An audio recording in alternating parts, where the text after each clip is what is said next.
बेटा सोहन, अपने पिताजी को बुलाकर ला, एक बहुत बुरी खबर आई है। क्या बात है माँ, तुम घबराई हुई क्यों हो? कुछ बताओ तो सही, आखिर बात क्या है? रे फिर बताऊंगी, पहले अपने पिताजी ने बुला के ले जा। अभी लाया।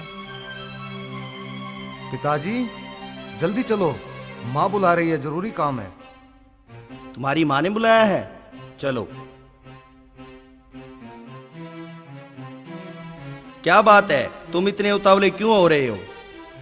उतावले के बेटी की ससुराल तो समाचार आया है, बहुत बुरी खबर से। अरे कुछ बताओ तो सही।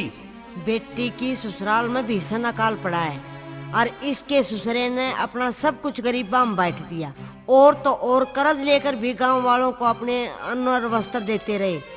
बाद में इसे सदमे के कारण मौत होगी, और साथ ही बेटी की सास ने भी दम तोड़ दिया। ओहो, ये तो बहुत बुरा हुआ।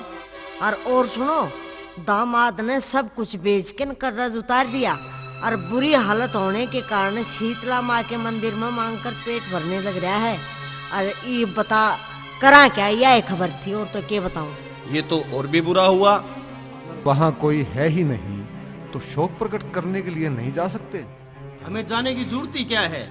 हाँ, अब वो हमारे बराबर के ही नहीं रहे तो रिश्ता भी क्या है हमारा? कंगाल के साथ हम नहीं भेज सकते अपनी बहन को।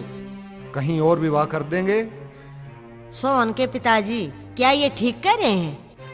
हाँ, ये ठीक कह रहे हैं। कंगाल के साथ अपनी बेटी को भेजकर हमें अपनी नाक नहीं कटवानी। समाज क्या कहेगा हमें? इनकी और हमारी अब कोई बराबरी नहीं रही।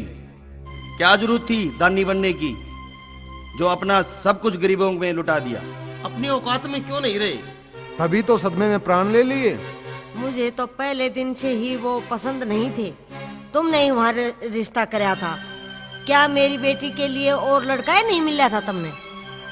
अरे तो हमें क्या फर्क पड़ता है, अब कहीं और कर देंगे रिश्ता। और वो कौन, दामाद? हाँ, वो रघुवीर। वो घर बार छोड़कर शीतला के मंदिर में ही जा चुका है, तो हमारा क्या नाता है? शीतला मैया ही संभाल लेगी उसे। माँ, तुम क्यों चिंता करती हो? वो अब हमारे घर नहीं आएगा, और कभी आ भी गया तो हम निपट लेंगे। मैं कहीं और रिश्ता तलाश करता हूँ। ठीक है पिताजी।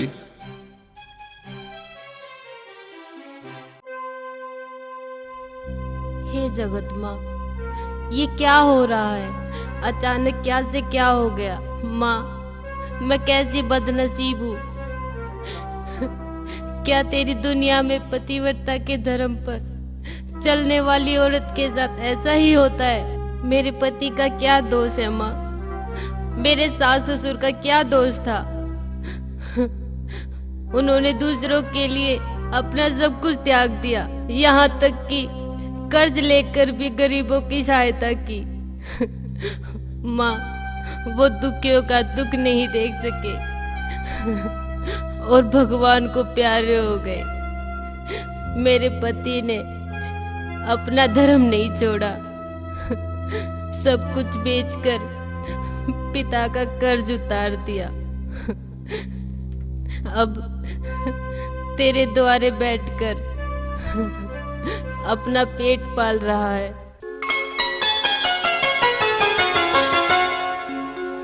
घर छोड़ गए, मुंह मोड़ गए, दिल भर भर आवे पिया, ना सहारा ना हमारा कोई, दम निकला जावे पिया, घर छोड़